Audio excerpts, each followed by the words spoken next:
வணக்கம் மக்களே, welcome to the venture show. இன்னைக்கு ஷோல நம்ம பார்க்க போறது இருப்பு அப்படின்ற ஒரு மலேசியன் தமிழ் மூவியோட ரிவ்யூ. இந்த படம் பாத்தீங்கன்னா ஆஸ்ட்ரோ வின்மின் ஓடிடி ஆப்ல அவைலபிளா இருக்கு. இந்த படம் 4 ஷார்ட் ஸ்டோரிஸோட கதம்பம் அப்படினே சொல்லலாம்.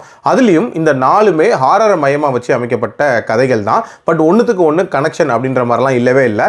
கிட்டத்தட்ட ஒரு 4 இயக்குனர் எபிசோட் பார்த்து முடிச்ச மாதிரியான ஒரு ஃபீல் தான் இருந்துச்சு. ஆக்சுவலா இந்த படத்தோட கதை அப்படின்றது ஒரு நர்ஸோட கதை.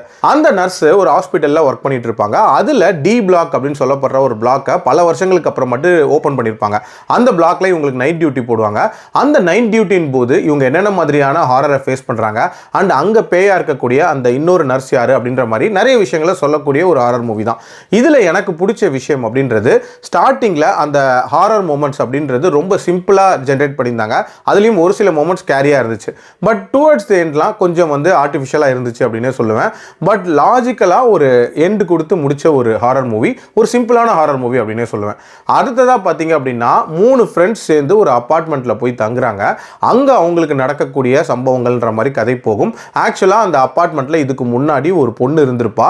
அவளோட அப்பானால ஒரு டார்ச்சரை அனுபவிச்சுட்டு இருந்திருப்பா அப்படின்ற மாதிரி காட்டியிருப்பாங்க. இந்த ஹாரர் மூவியை பொறுத்த வரைக்கும் அடுத்து என்ன நடக்க போகுது அப்படின்ற ஒரு த்ரில் இருந்துச்சு. பட் பெரிய லெவல்ல ஹாரர் ஜெனரேஷன் ஒர்க் அவுட் ஆகல. ஒரு மாதிரி கன்ஃபியூஸ்டான ஒரு நரேஷன் அப்படின்ற மாதிரி தான் இருந்துச்சு. அண்ட் டுவர்ட்ஸ் தென் முடிச்ச விதமும் அந்த அளவுக்கு கன்வின்சிங்காலாம் இல்லை. மூணாவதா பாத்தீங்க அப்படின்னா ராகமாயா அப்படின்ற ஒரு கதை. இந்த கதை கிட்டத்தட்ட பீட்சா மாதிரி இருக்கும் அப்படின்னே சொல்லுவேன். அதாவது ஒரு மெடிக்கல் ரெப்ரசன்டேட்டிவ் தன்னோட டாக்டர் சொன்னாருன்னு சொல்லிட்டு ஒரு வீட்டுக்கு போய் மருந்து டெலிவர் பண்ண போறாரு. ஸோ அங்க ஒரு மர்மமான பெண்ணை பார்க்குறாரு. அந்த பொண்ணு யாரு, அதுக்கு பின்னாடி இருக்கக்கூடிய மர்மங்கள் என்ன, அந்த பொண்ணு இவங்கிட்ட என்ன சொல்றான் அண்ட் இவன் அந்த டாக்டர் கிட்ட என்ன சொல்றான், டுவர்ட்ஸ் தி எண்ட் என்ன ஆகுதுன்ற மாதிரி நிறைய விஷயங்களை சொல்லக்கூடிய ஒரு படம். இதுல அந்த ட்விஸ்ட் அண்ட் டர்ன்ஸ் அப்படின்றதெல்லாம் ஓரளவுக்கு ஒர்க் அவுட் ஆயிருந்தாலும் இன்னுமே கொஞ்சம் எஃபெக்டிவா இருந்திருக்கலாம். எஸ்பெஷலி அந்த பிளானிங் சீக்வன்சஸ் அப்படின்றது இன்னுமே பெட்டரா இருந்திருக்கலாம். நாலாவதா பாத்தீங்க அப்படின்னா ஒரு ஸ்பிரிச்சுவல் கலந்த ஒரு ஹாரர் கதை அப்படின்னே சொல்லலாம். பிரசன்ட்ல ஒரு பொண்ணு ஒரு வீட்டில் தன்னோட குழந்தையை பெத்தெடுக்கிறதுக்காக தங்கி இருக்கா. பாஸ்ட்ல அவளோட லவ் ஸ்டோரியை காட்டுறாங்க. எதுக்காக அங்க தங்கி குழந்தையை பெத்துக்க நினைக்கிறா அப்படின்ற மாதிரி நிறைய மர்மங்கள் நிறைஞ்ச ஒரு கதை தான். இன்ஃபேக்ட் இந்த கதையில அந்த பாஸ்ட்ல வரக்கூடிய ஃபிளாஷ்பேக் அப்படின்றது ஓரளவுக்கு நீட்டாகவே இருந்துச்சு.